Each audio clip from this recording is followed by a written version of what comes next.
Morning. Why is this playing? Or sorry, why is this playing?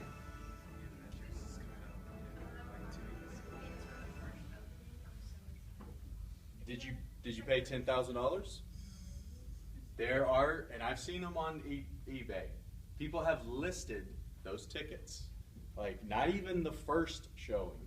Some of the among the first showings, they are listed for as much as $10,000 on eBay. That does not mean people are buying them. If you read different stories, people have said they're like people are buying tickets for as much as $10,000. I don't know that to be the case, but I have seen evidence that they are being listed for $10,000. And so when we talk about fandom, I mean, like in sport, if someone spends over face value, if you're going to spend $1,000, up to $10,000 for a Super Bowl ticket, people a lot of times will question your motives. Sometimes, what are you doing? Why would you do that? However, you also have to remember that while I don't exactly agree with those motives either, a sporting event happens one time, right? If you want to see it live, it is happening one time, and you are, after that, it's done. You can watch replay and everything, but after that first time, it's finished. This is something that literally is going to be played in theaters, at least when it first opens, about 20 times a day. Probably for, and it'll be in theaters, I imagine, at least 2 months, probably closer to 3, maybe even longer. So it's just, it's one of those interesting things to me about fandom. Why? What is it about fandom that causes us to, if it's in sport, if it's outside of sport, what causes us to kind of go to those levels where we're willing to spend this much of our finite resources on something like this? And you know it is, I mean, we talked about it in my last class when we talked about international sport. We were talking about this, and it came up that, you know, if you are people, sports fans should be able to understand some of what other fans are going through and wanting to spend the amount of money that they're spending. And this is one of the largest releases in recent history when you look at theatrical releases. Would you agree with that? I mean, the amount of attention being paid to this, the fact that when they first released tickets, AMC Theaters website crashed and Fandango crashed. Yeah, there was so much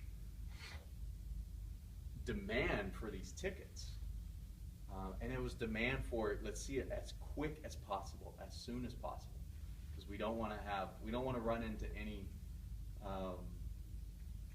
threat of spoilers, right?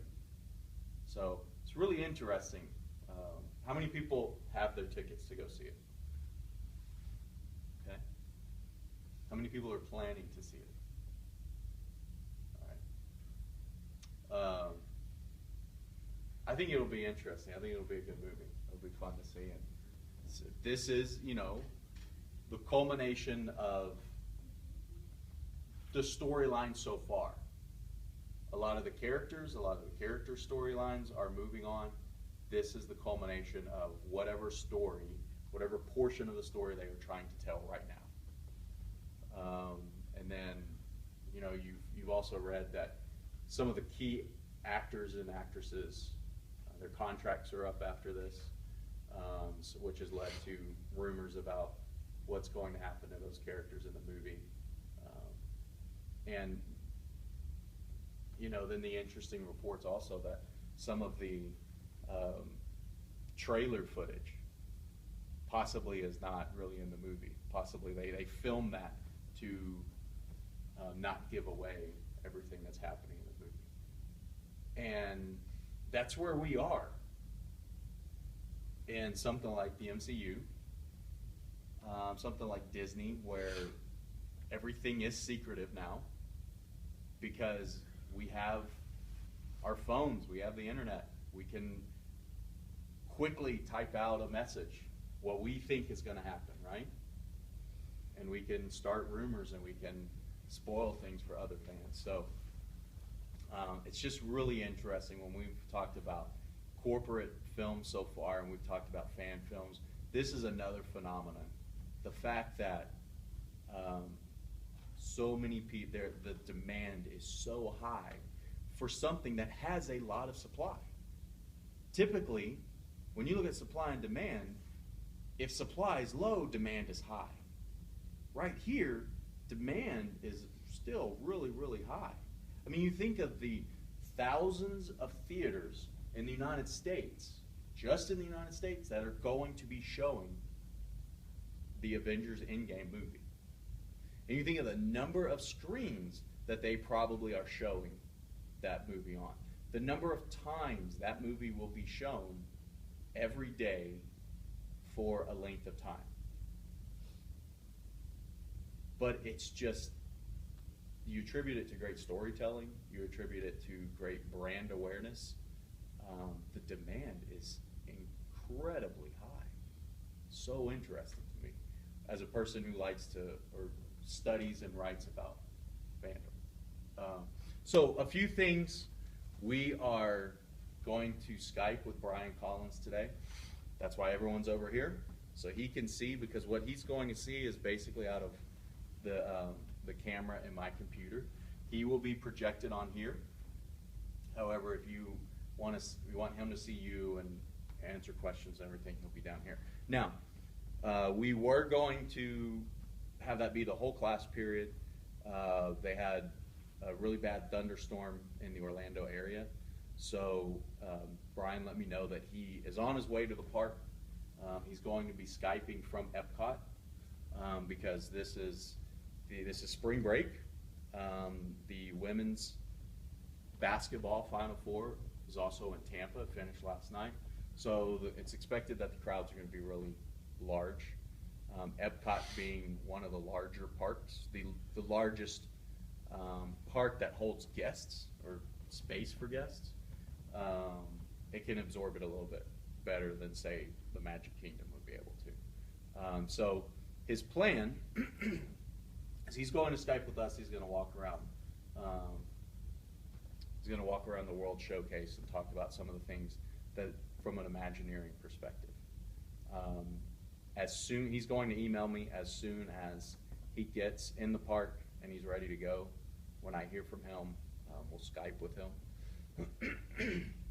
Another thing I want to direct your attention to, and I'll send out the link to this. This last weekend, I was at a research forum, and the thing I talked about was actually, I study rivalry in sport, or use the sports setting to study rivalry, so that's in-group, out-group. And so now, this particular presentation, I was talking about comparing Disney fandom and rivalry with sport fandom and rivalry. So you get a chance, this about 16 minutes, 16 and a half minutes. I would tell you to take a look. It's interesting to see. We conducted research on asking people who their favorite team was, who their rival team was, and perceptions of both of those brands. Then we asked if you are a fan of Disney parks in particular. We wanted to narrow it down. What are your impressions of the Disney parks? What are your impressions of Universal parks, the biggest competitor to the Disney parks? And so, in some ways, we compared those. Sport fans being more negative toward their rival teams than Disney parks fans are toward Universal parks. But we also took an in-depth look at specific to Disney parks and kind of what caused some of the changes in the way people view Disney parks and the way they view Universal parks. So something that really cool project we did. You get a chance, have you look at this. Today, there's also another YouTube video to watch from when we talked to Lou Mangello last year.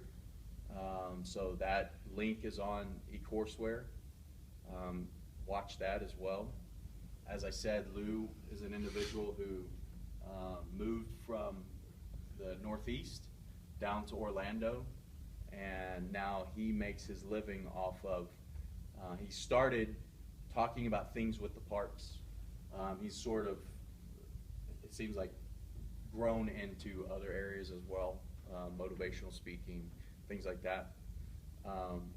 But it's a very interesting story, and there are many other individuals who have stories like Lou. And so I'll tell you to give that a watch as well. The last thing before we Skype with Brian is, last week we went to see Dumbo. What did you think? I thought it was good. I mean, you already know my thoughts, kind of. I was just like,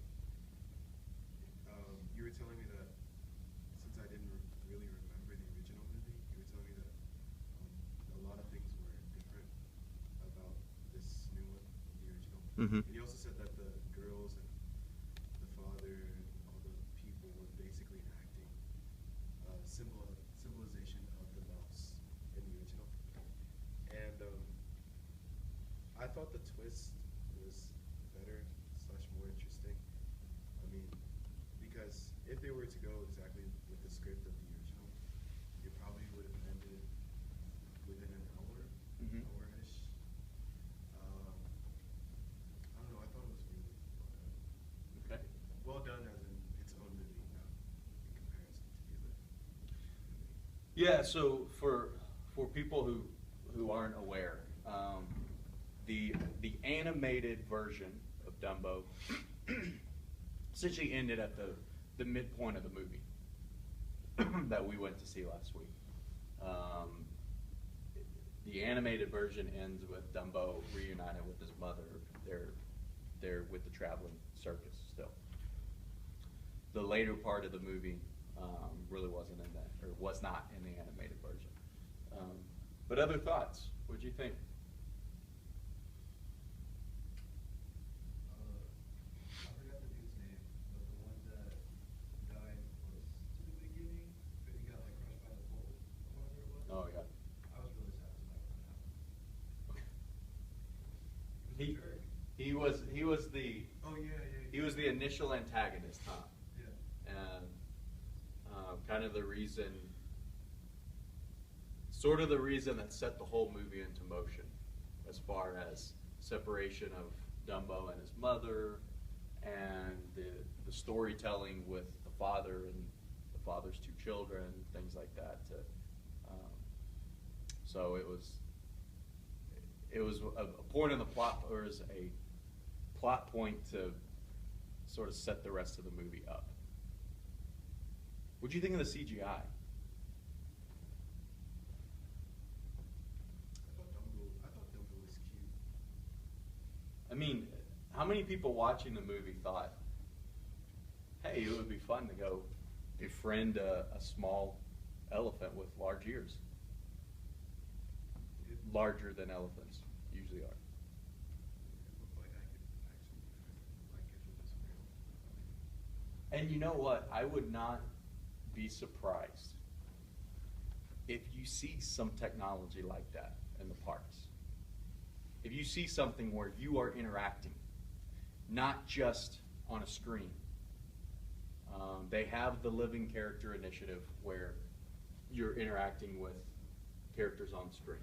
How that works, there are people behind the scenes that are essentially talking, providing the voice for the character. They're talking to the audience. I would not be surprised with everything that is coming out, the technology that's being used on like Galaxy's Edge, the Star Wars land. If you start to see technology like that, where you're interacting with a character not just on screen, but in three-dimensional or even four-dimensional aspects. So I really liked the movie. Did anyone not like it? or any critiques of it that?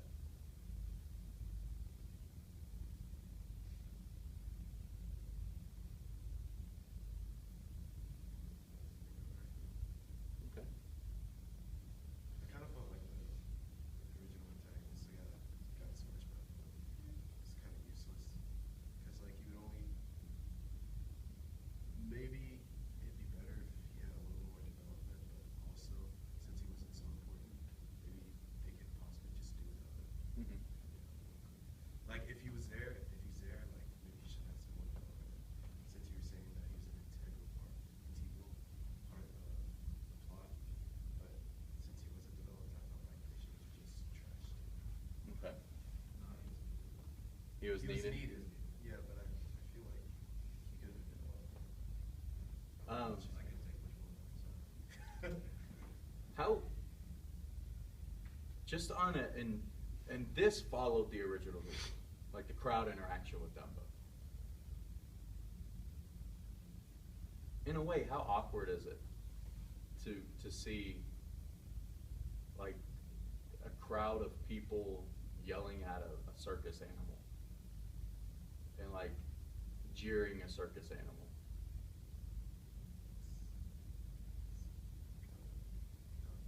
It's kind of awkward, isn't it? To see like how that happened. And so what's the message with that? Like what is the overall or the overriding message of Dumbo? You have within the animated classic, you had the story of being separated from his mother, finding his mother again. This version, you had that story. You also had the story of the father and his two children. But what is the overarching message from the Dumbo movies, animated and live action?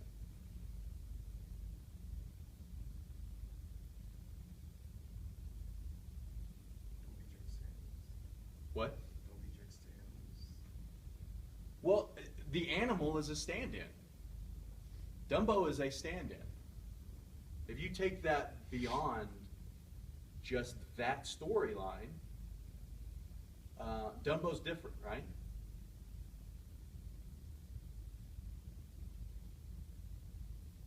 Okay. So Brian is right. So in a few minutes I'll call him. Dumbo's different, right? He's treated poorly because of his difference.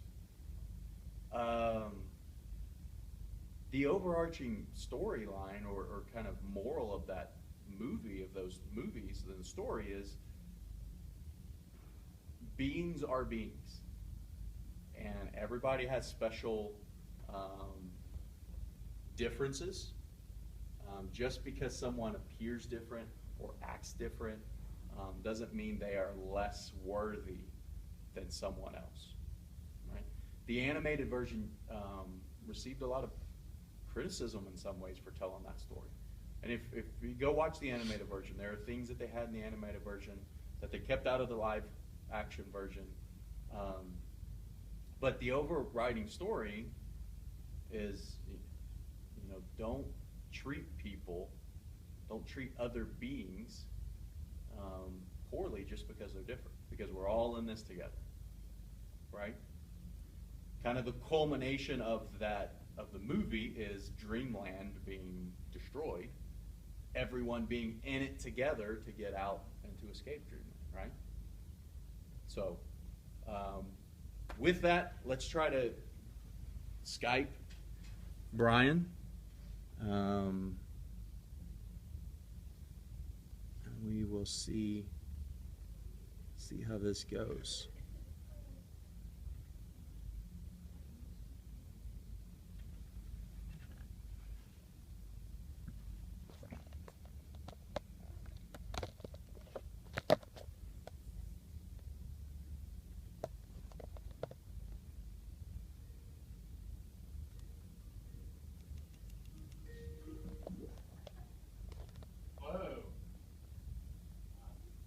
Hey, Brian. Can you, so far, there we go. There you go. Can you see me? We can. Can you see, so, I can see you. okay. Can you see everybody in, I can.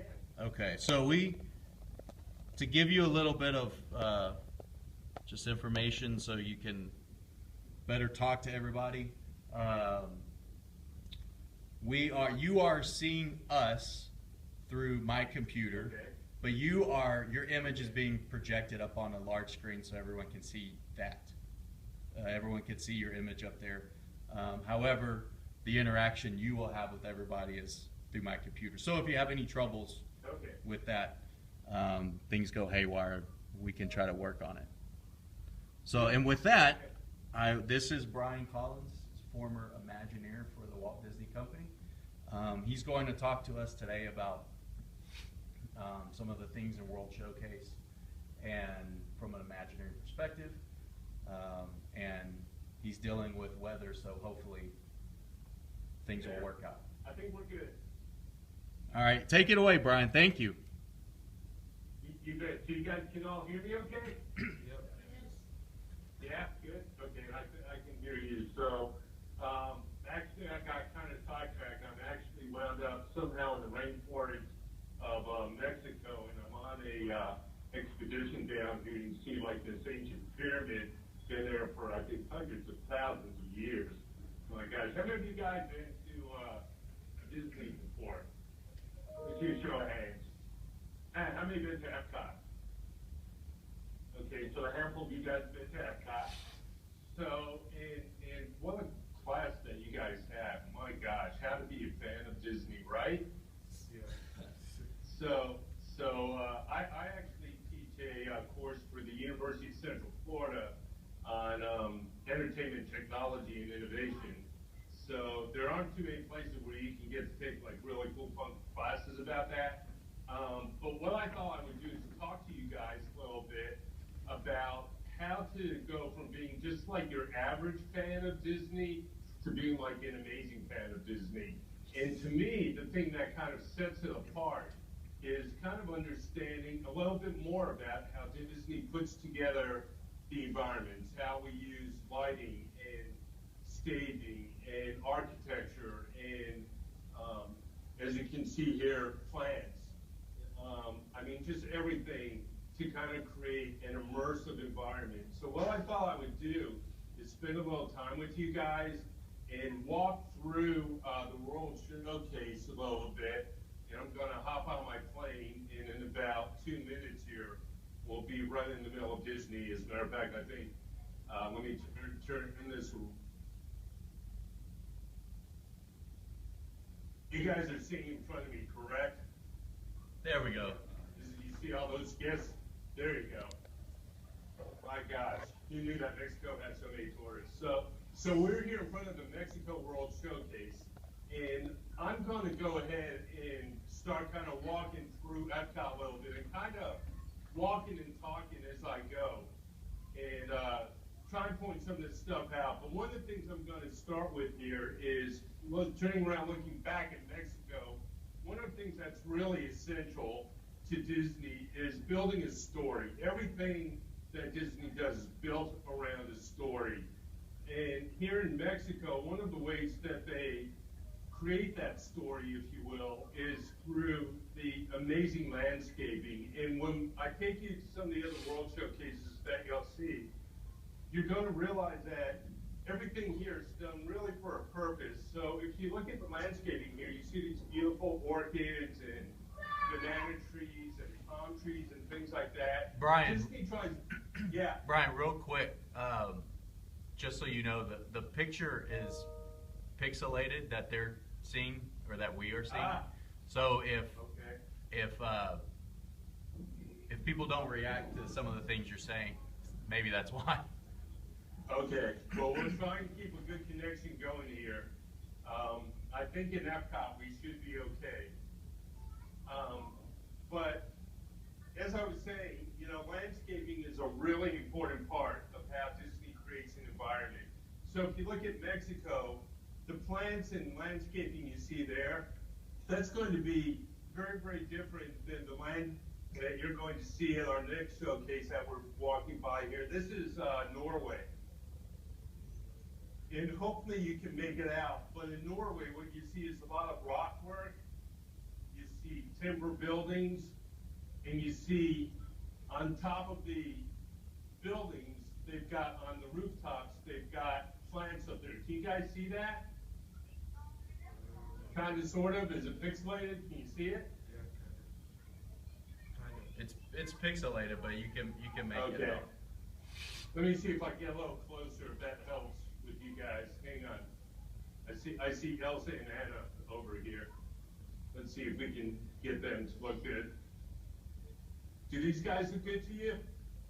Or are they still pixelated? They're still they're still pixelated. My gosh. You know, we can put a man on the moon. We can build Epcot, but we can't get a clear picture. So it looks like you guys are going to be listening to me more than seeing the sights. Hopefully, we'll be able to get a clear picture here as we're coming around.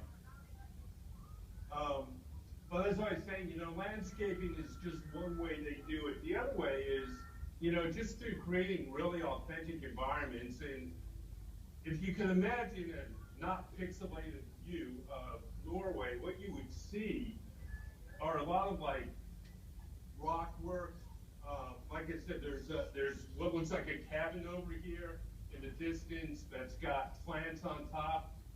But all of that stuff is like fake.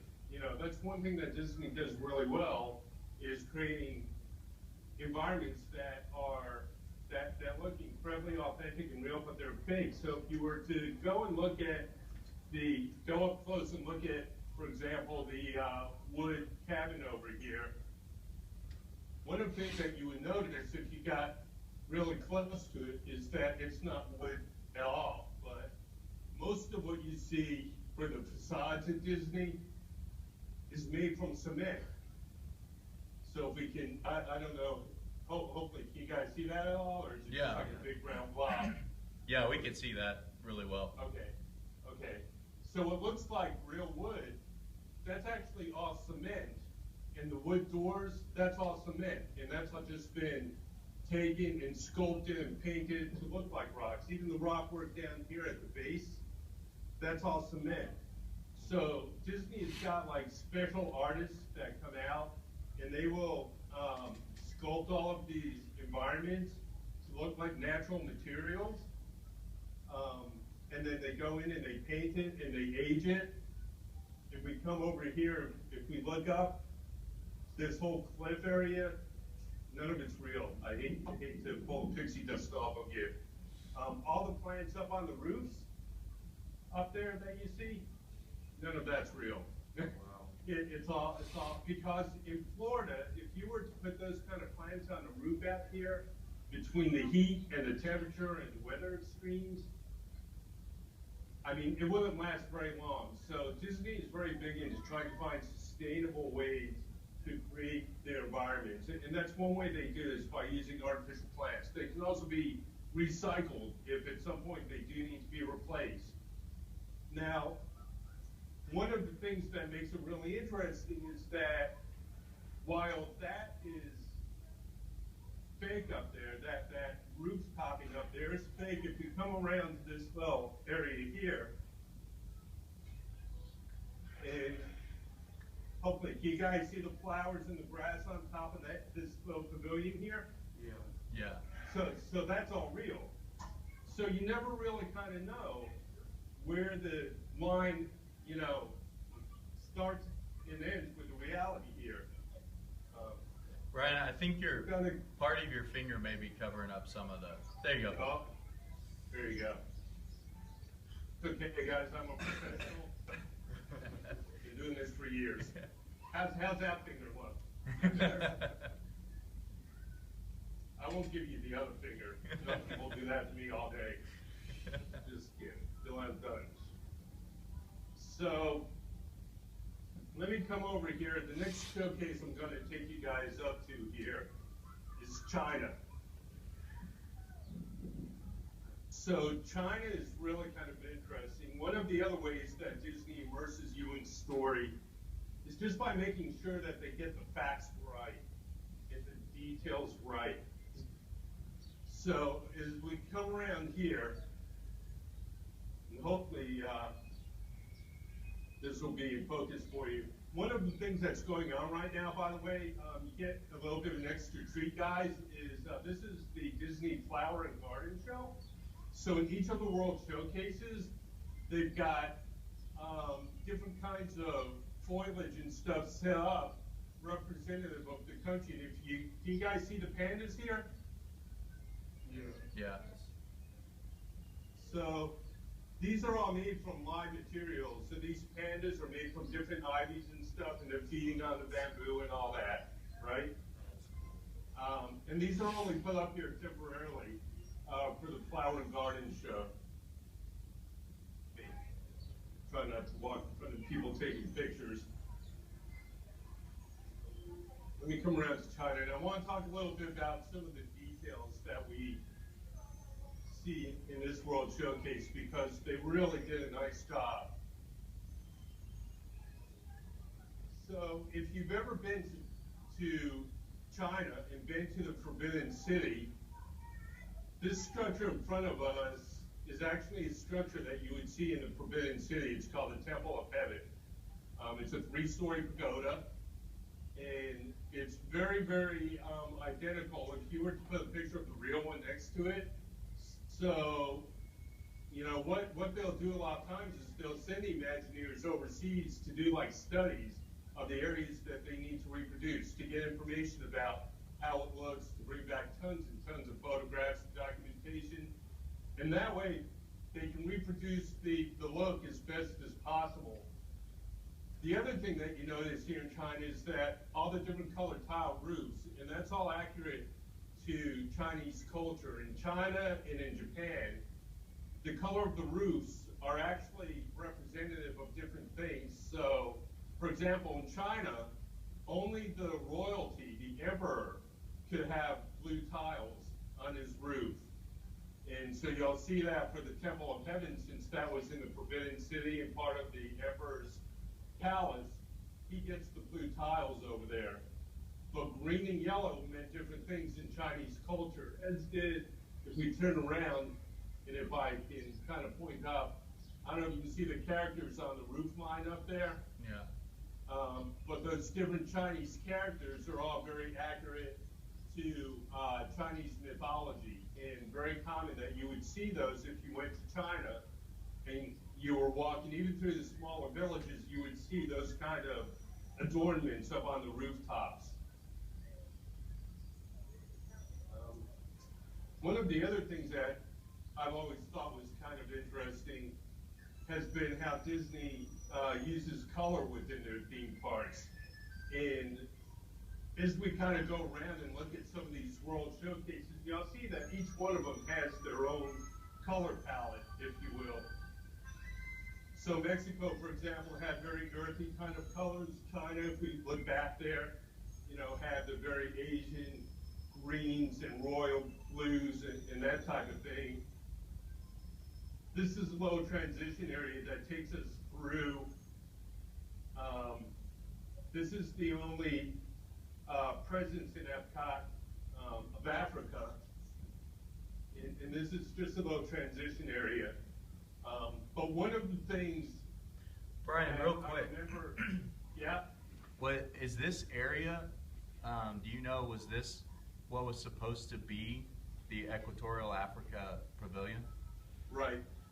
Okay. So there is actually room for about a half dozen more world showcases if they ever want to do them. And this, at different times, they've had different world showcases proposed. And I'll tell you an interesting story about the Russian one in a second. They realized after, you know, quite a while that there was no presence for Africa. So this was kind of like a little compromise that they did.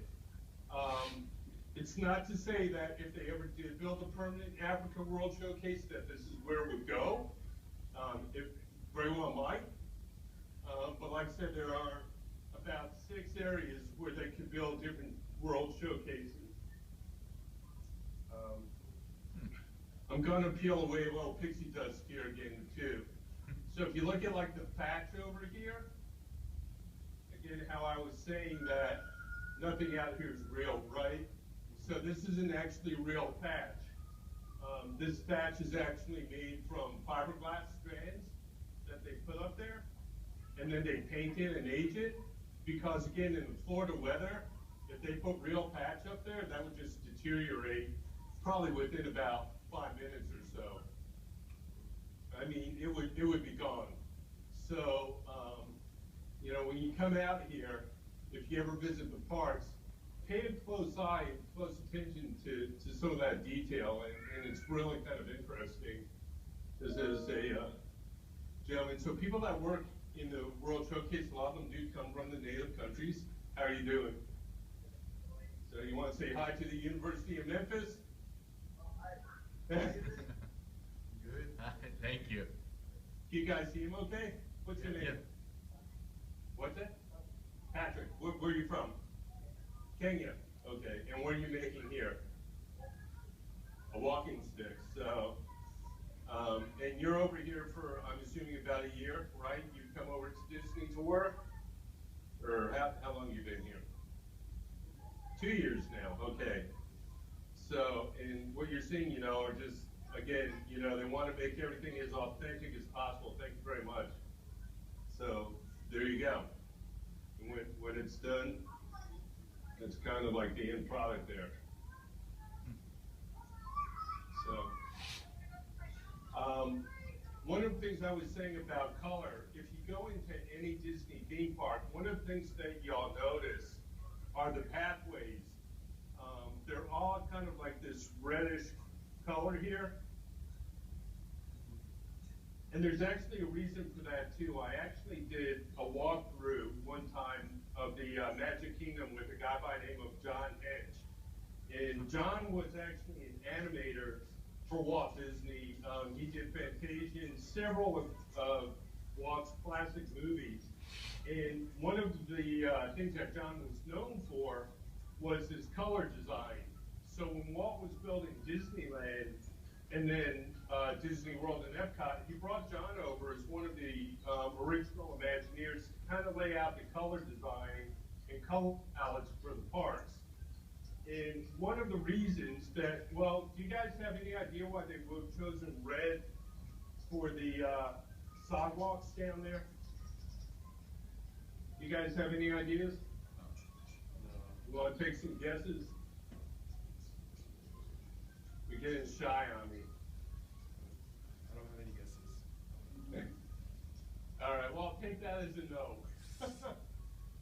So I will tell you, the reason, if you guys ever study, like, are there any artists out there, painters, anything like that? If you ever take color theory, if you look at a color wheel, the opposite color of red is green. So if you ever go into a grocery store, for example, and you go by the meat counter, and you look at the steaks they have on display out there, a lot of times they'll put like a little piece of parsley on top of that steak to make it look nice and red and juicy and appealing. And it's just kind of the same idea. They use red on the sidewalks here because that makes all of that green pop out so much more, all the green plants and trees and everything. So, like I say, you know, everything that's done is usually done for a reason.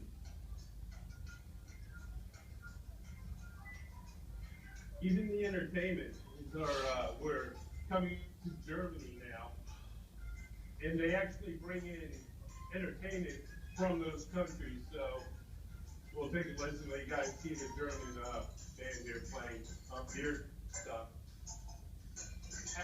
Which being in college is one of my favorite things.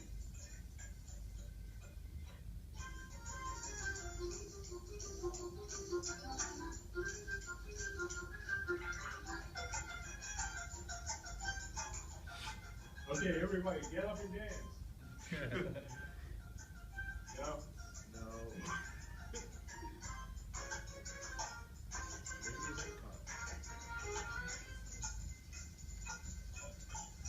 So I don't know if you guys can see, but they're actually all that percussion. They really are like beer steins and kitchen pots and teapots. That's awesome.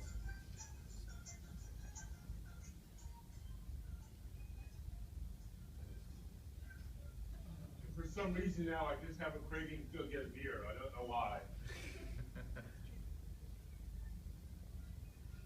All right.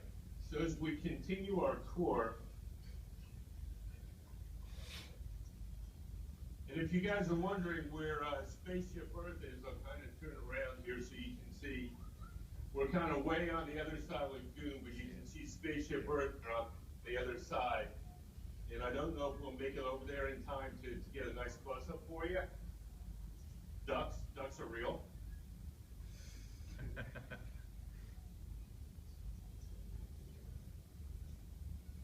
So I'm going to, this is the German pavilion.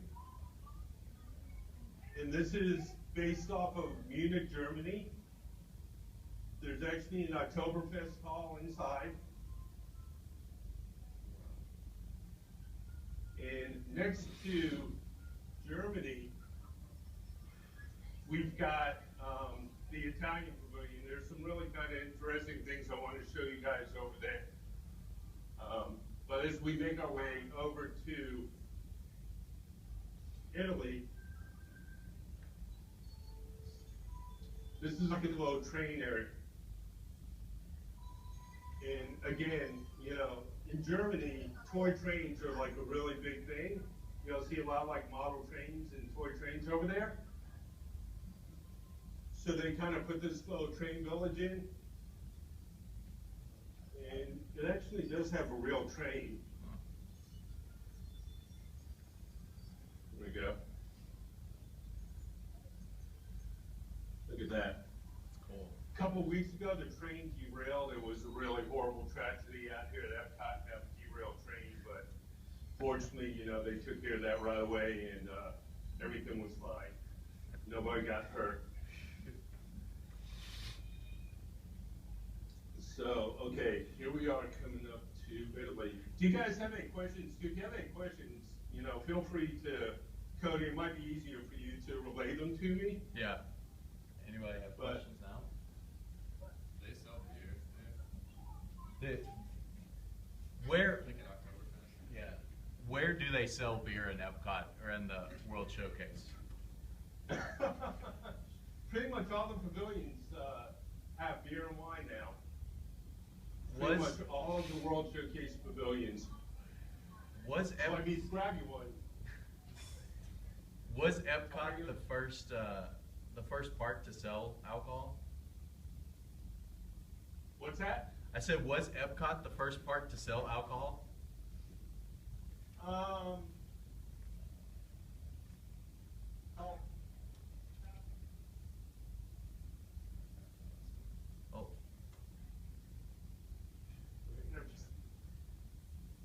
Here, Brian, we're gonna try to call you right back. It's frozen now. Did I lose you guys? It might be me walking into the showcase. Are we losing the signal? Yeah, I'm gonna hang up and call you right back. Okay. If I can't call you back. Whoa.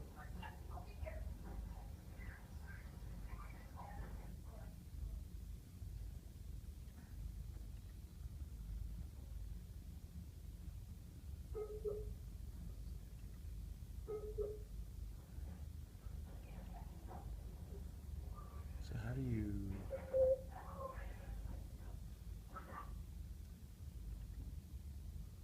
There's usually like a way to... Oh.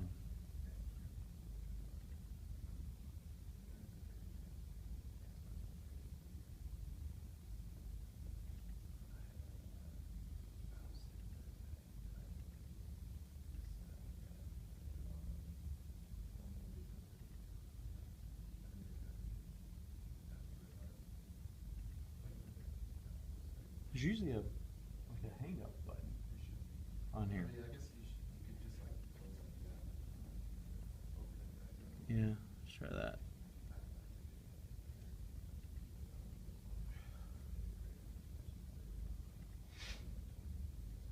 Epcot's my favorite part of the Disney parks.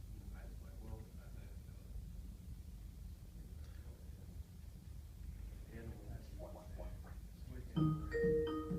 Yeah, Epcot is. The biggest. Yeah, once you get in and you see everything, it is really, really cool. All right, so we're back. We Okay. had to. There we go. We actually had to close out the app and then restart it for some reason. So you can see me okay? Hey, and now it's a little clearer than it was last time. Maybe we should have done this the first time. Yeah, right. So let me turn you guys back around. And there's the Italy World Showcase that we were just in. I think part of the problem is that when I tried to walk back into the showcase, it kind of messed up the signal. Oh, okay. So I won't do that anymore. But here's like one of the things that's really kind of interesting. So this World Showcase is designed after Venice. Has anyone ever been to Venice before? No. I've never been to Venice. The only closest I've been to Venice has been like in Las Vegas. I took a gondola ride in the Venice Hotel, and that's it. But if you've been to Venice, I'm told that this is a very nice reproduction of the town square there. So on the left there is what's called the Doge's Palace, and it looks like marble and tile. And then in the center is the Campanile, the bell tower. And as you go back in, you've got different areas of Venice and Rome represented, including the Trevi Fountain. But one of the neat things about this is that, again, nothing is real. So if you look at the bell tower, and I'll try and maybe walk over a little bit closer to that so you guys can see. If you look at the bell tower with all that brick and the Doge's Palace with all that marble, none of that's real. Again, it's all concrete that's been sculpted and painted to look like brick or marble. And as you get closer and closer, it will start to kind of give itself away, especially on the columns. It's a little dark here, but can you guys see? Yeah. So this is all sculpted concrete to look like marble, but they've done a really nice job. And then the bell tower here, when they constructed this, they painted all the bricks a base color of this medium red brick. And these are each all individually kind of carved out here and then hand painted. So they painted the base color of the gray for the mortar in between. And then they had to go back and they painted them all this medium red color. And then they went back another time and they painted the different shades of red to kind of offset and make it look like an actual brick tower. Not a job I want to have, painting all those bricks by hand, but Yeah. it's an amazing thing. If you look up here at the balcony, you can see like the brickwork showing through the plaster, and again, that's all hand painted and hand created. All of those paintings up there on either side of the balcony are made to look like they're aged. There you have So, a better shot of Spaceship Earth. there you go. And so, now, being Americans, of course, you know, we kind of take pride in our country, and we can't have anything fake in America. So we went ahead and when the American Adventure Pavilion was created, that's one of the only buildings here that incorporates real brick. And the brick in there is actually was brought in from Georgia. It's made from Georgia clay. And I was talking before about how color plays a really important role in the design of Disney parks. One of the things that's really interesting about the American Adventure Pavilion is that they use what's called forced perspective to make the building look taller than it really is. And I'll see if I can get over here and give you guys a better shot so you can see what I'm talking about. Okay, so if you look at the American Adventure Pavilion, what they've actually done, the way they use forced perspective on this is a little bit different than some of the other places. they actually used 3 different shades of white paint when they were painting the outside. And if you look at the bottom, the whites that they use at the bottom are much brighter, and then it's you go to the top of the structure, up to the bell tower, the paint gets a little bit darker. And again, if you think like an artist, the reason they did that, because if you're making a painting, for example, if you're doing a drawing or a painting, if you want to make something look far away or make it look like it's receding into the background, how do you do that? Well, one of the ways you do that is you make those objects darker, and you make the objects in the foreground of your painting brighter. And that's the same exact theory that they use here. By using darker whites up top, they were able to get the illusion that it's a little bit higher and further away than it really is. So. That's cool.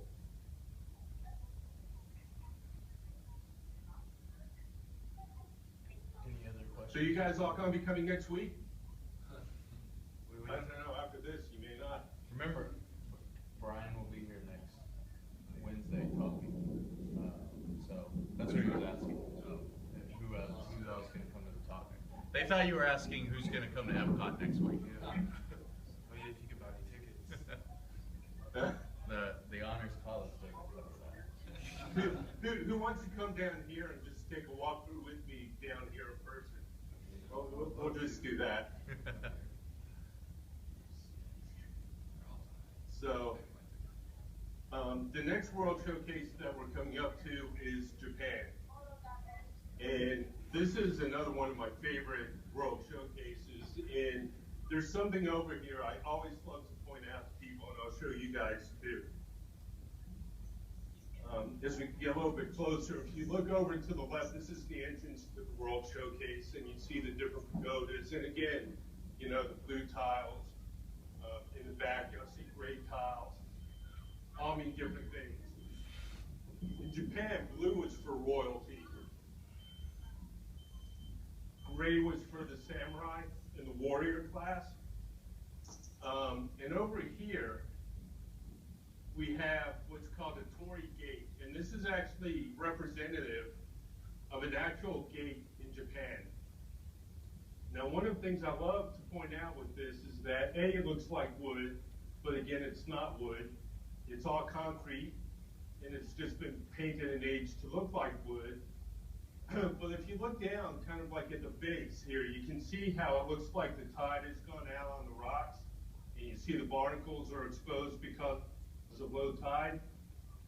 Well, guess what, guys? In the middle of Epcot, this is an artificial lake. There are no tides here. There certainly aren't barnacles growing on anything. So this is all, again, one of those examples where Imagineers kind of put those details in to kind of fool you, and most people aren't going to even stop and think twice about that. They're just kind of going to look at that and accept and look and go, oh, it's low tide, there are barnacles. But even the water on the rocks down there, if you can see where they turn darker, can you guys see that? Yeah. I don't know how well you can see the detail, but those are artificially made darker to show where the water line would have come up to. Huh. So it's, yeah, very, very cool. So, And again, Brian, this Yeah. is the end of class for everyone. So, okay. does anyone want to stick around a little bit longer if you don't have class after? Okay, it seems how many people don't have class and would want to be able to stick around?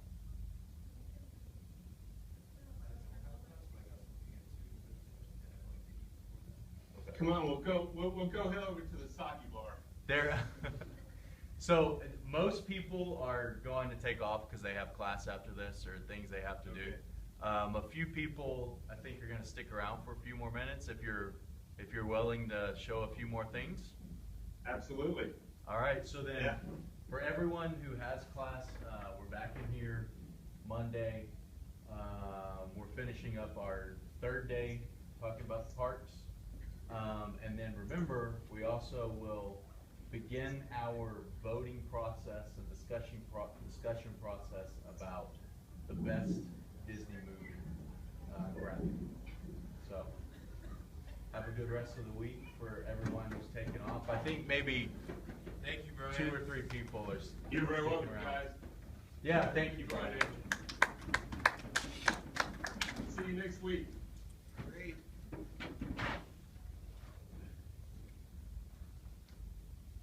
All right, so there's 3 of us left in here. If you need to go, that's fine. But No, I'm good. okay. I am good. So, what I can do is I can finish take you guys through the World Showcase here. Okay. We've there are about 4 more showcases. This next one that we're coming up to is Morocco. Morocco is a really interesting World Showcase for a lot of reasons. One of the reasons is that when we get around to the front of it, you're going to see there's some really ornate tile work that was done for this World Showcase.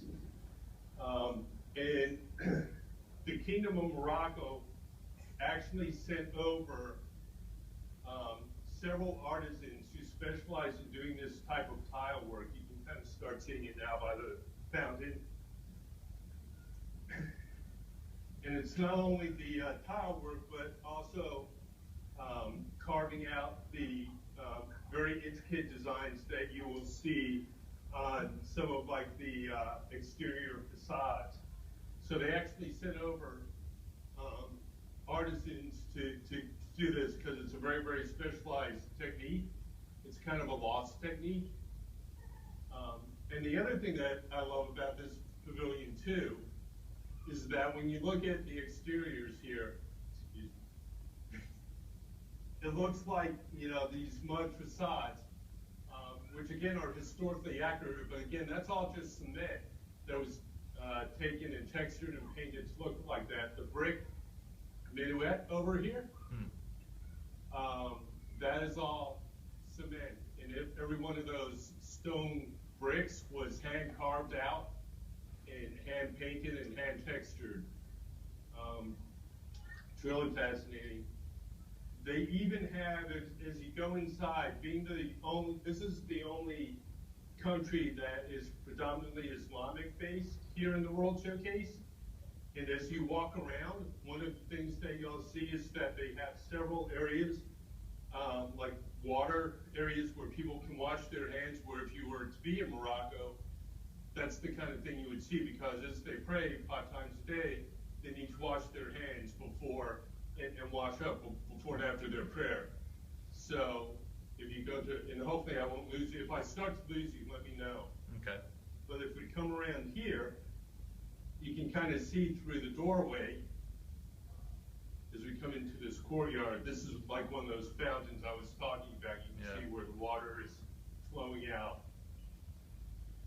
And it's not unusual that, you know, we will see guests here, Islamic guests, Muslims guests, who will come to this pavilion at some time during their visit to be able to do their prayers. That's cool. The other thing that y'all see through here too, again, is as we get back here, you start to really kind of get immersed more and more. This is Restaurant Marrakesh. But again, you know, the theming of it's just really exquisitely done. Even the landscaping, there's another fountain. The landscaping and the plants, they have like olive trees and palm trees. Over here is a group of papyrus. So, you know, this is not the same landscaping that you would see if you were in, say, you know, Mexico or Japan or France. And then as we come around here, this actually takes us through, we're going to kind of head towards the front.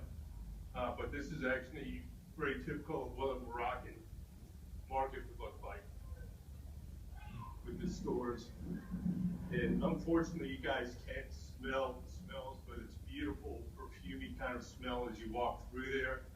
And, you know, brain science tells us that smells are one of the best ways to lock in a memory and to make an association.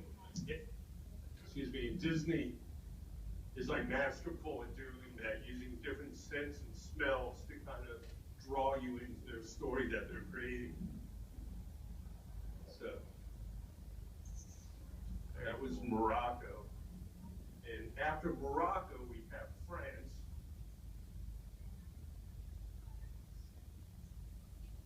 And for you So- came in here when the class watches later, France is, that's where they're putting in the Ratatouille, right?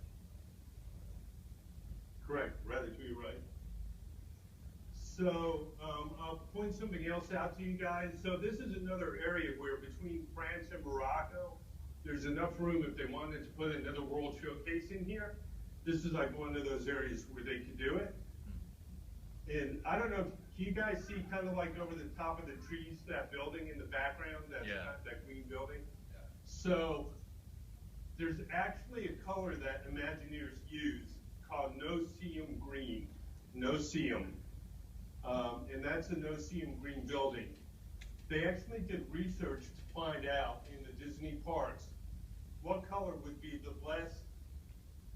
least observable to a guest. And they discovered it was this no-seum green color, partly because it blends in a lot of times to the trees and the plants, but it's also a color that the human eye just doesn't tend to detect as readily as like an orange or a red, for example.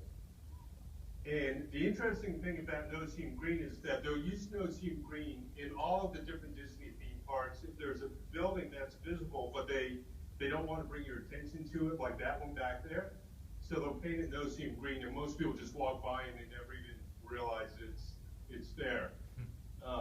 But one of the interesting things about no-seum green is that no-seum green in Orlando is different than the no-seum green they use in California, in Euro Disney in France, and in Tokyo, because the visual spectrum based on lighting and atmosphere and all that kind of stuff is slightly different in each of those different locations. So they've adjusted the no-seum green slightly to be able to blend in even more within those different environments. Kind of someone had too much time on their hand, I guess, and but I've always been fascinated by that. One of the other ways that Disney uses color, there's a really interesting example of that in Paris, and as we come around here, I'll show you what that is too. So this is Paris as it would have looked at the turn of the century, the 20th century, right? And when you look at it, and you come around, you'll see the Eiffel Tower here in just a minute. Hopefully you'll see the Eiffel Tower. There we go. Let's see the Eiffel Tower. Yeah. And I don't know if you can tell, again, it's hard for me, I'm not sure how well you guys can see the details, but the color of the Eiffel Tower here is kind of like a light tan color. Can you make that out at all? Yeah. Or not really.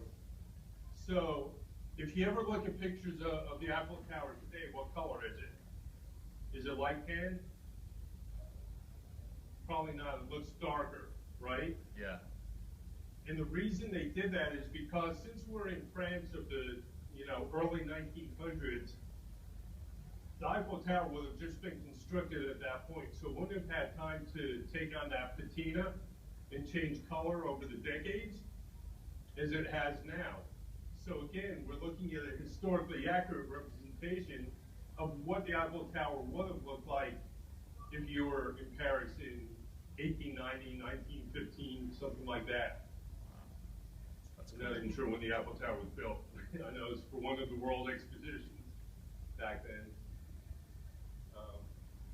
But that's what it would have looked like when it was new. They also have all these like little props and everything, that are here. They're kind of like little photo areas. Oh, yeah. And again, this is again just to kind of tell that story of turn of the century France where you're in a park and, you know, you have the artists out selling their paintings, postcards, maps, that type of thing. All of this stuff is not what it appears. It's all, you know, hunkered down pretty good, glued down really good. The books are fake books that have been painted to look like books. Even the paintings, you know, you can kind of flip through them, but they've been protected. One of the things that they have to do is put a UV coating on everything because, again, the Florida sun would just kind of eat this stuff up.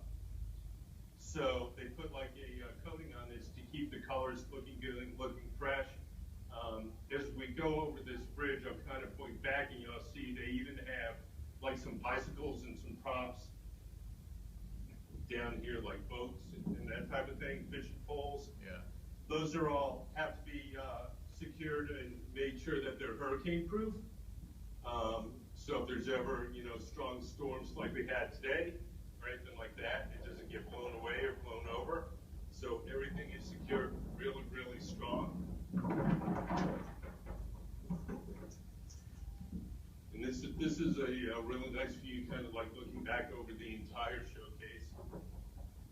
This is also the International Gateway, right? Where This is the International Gateway. So if we look back this way, and I'll give you guys kind of a sneak peek. I don't know if you've heard about the new sky cart system, but you can kind of see in the background. I don't know if you can see the wires in the hardware. They're getting close to open that up, but they're going to have a. You'll be able to take the Skyway system from Disney Studios and some of the other parks over here to Epcot, and it's going to come in right there at the Friendship Landing.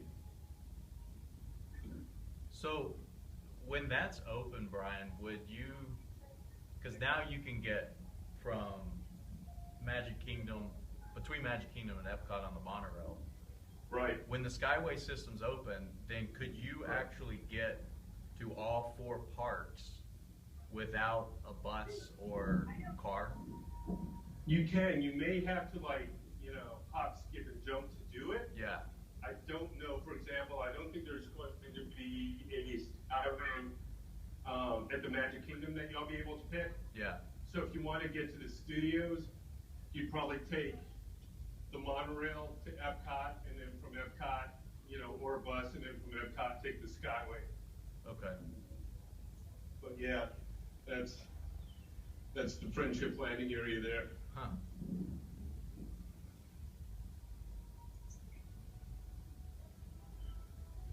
And here as we come into jolly old England.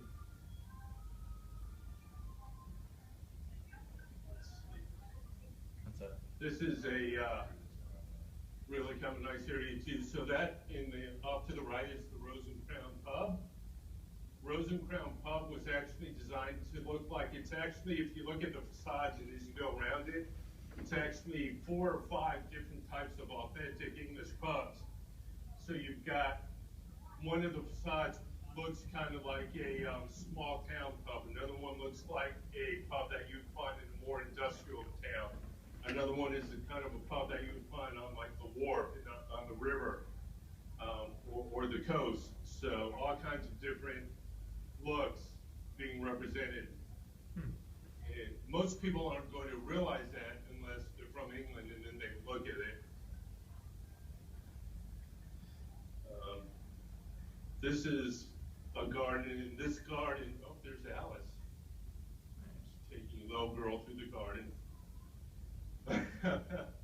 So this garden, they keep this planted and fresh, and they go ahead and change out all of the different flowers and herbs. That's actually where Alice is now. That's an herb garden. So really, really nice. This is like a little life cycle of butterflies over here. She's one of my favorite characters. I love this, that she's kind of spending time with one little girl. Yeah, that's cool. That's very cool. Maybe we'll get her to wave at us as she goes by.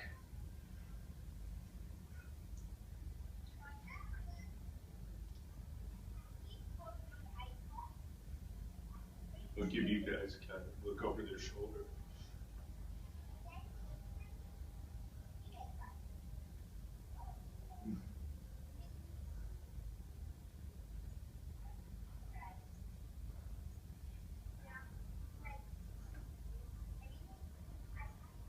And I think that's one of the things that Disney does best is, you know, their attention to guest detail. You can see Mom in the back on there.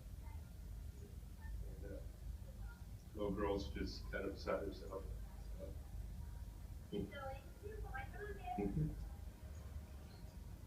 Anyway, we keep going. So we will cut through the Twinings tea shop and come out the other end. And I'll show you, Disney every once in a while likes to put fun little Easter eggs in the parks. And I'll show you a fun little Easter egg that they have over here. And hopefully I won't lose you as I cut through.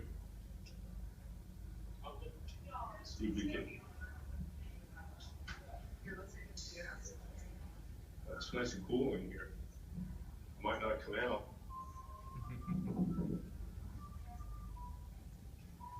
Okay, so as we come around here, this again, these characters were put here for the garden show. So you've got Winnie the Pooh, Tigger, one of my favorites.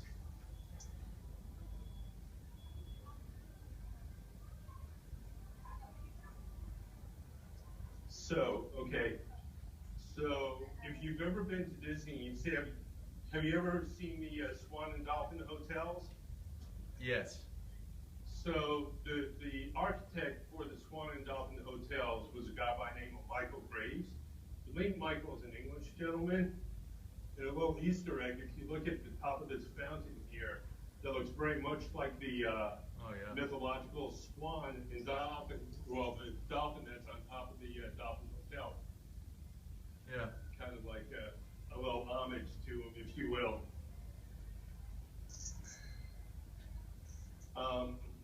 A lot of these signs here are brand new that they're putting up here, and I think they did this again for the Flower and Garden Festival, talking about the flowers and stuff. But Disney's really big on education as well. So, here, you know, one thing I think they do better than a lot of people is being able to like educate their guests without them knowing it's education.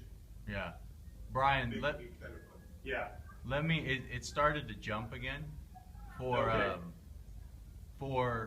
Let me try to call you back, and so you can show us Canada, because the students Okay. who have left, then they'll Okay. be able to watch this later. So I'm going to call you right back, okay?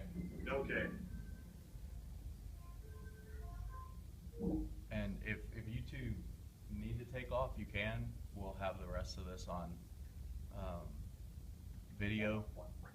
However, I think it's the Canada pavilion. It's the one left. So. Well, hello. Hello. Hang on. See if I can get my ugly mug up there again. You see me? Yep, there we go. Okay. And let me flip this around again. And now we're heading on up to Canada. And how many of you guys like Hidden Mickeys? Yeah. So Canada's got a Hidden Mickey here, so you can impress your friends next time you come. And if we come up the steps here, make sure I don't kill myself. So if we look at this giant totem pole, I'm going to come around to this side so the sun doesn't wash it out.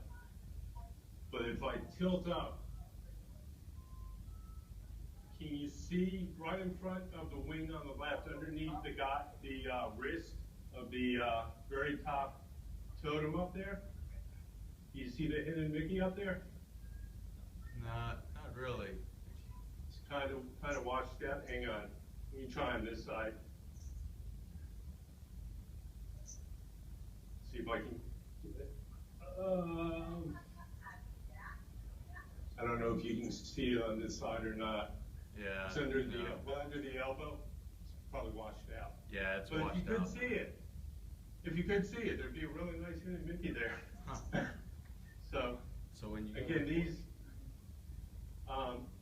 now these are real wood. These were actually carved by Inuit artists, Native American artists up in Canada. And this facade here, if you've ever been up to Quebec, this is representative of a very famous chateau up there called Chateau de la Frontenac, which is now a really nice resort and a hotel, but very, very typical of what the chateaus up in Quebec would look like, the French-Canadian architecture. And as we come around here, you get a really nice overview into a French garden with a maple leaf down there. One thing I always encourage people to do is spend a lot of time just kind of walking around and finding the nooks and crannies. Because a lot of times when people come to visit Disney, they walk very, very quickly through the parks trying to get to where they need to go. But if you kind of slow down and you stop and you kind of appreciate the design and landscaping and all of that, there's a lot of really nice stuff that you would otherwise miss.